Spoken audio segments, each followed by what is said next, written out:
Most amazing thing was performing in Times Square, which was yesterday, which was massive for me. I think massive for anyone. 20 to 25,000 odd people over there. So just that energy, feeding off that energy was great. Arun, इतना competition है आज के दौर में, तो आप अपने आप को सिक्योर कैसे रखते हैं? इनसिक्योर होने से, वर्कड अप होने से कैसे बचाते हैं? Family, loved ones, the love that the fans give, that keeps you grounded, that keeps you secure. और दूसरों की एडवाइस मांगते हैं या खुद ही डिसाइड करते हैं?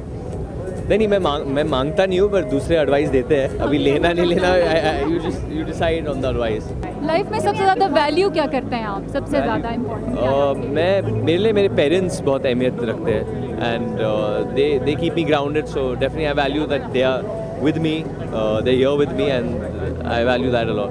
और कभी फैमिली का सोचते हैं कि शादी हो, बच्चे हो, कभी उस डायरेक्शन में सोचते हैं या नहीं? वो सब लोग सोचते हैं, बट अभी फ़िलहाल वक्त नहीं है इन सब चीज़ों के बारे में सोचने के लिए. बट ऑब्वियसली फ्यूचर में सोचना पड़ेगा, और सोचूंगा तब, अभी नहीं.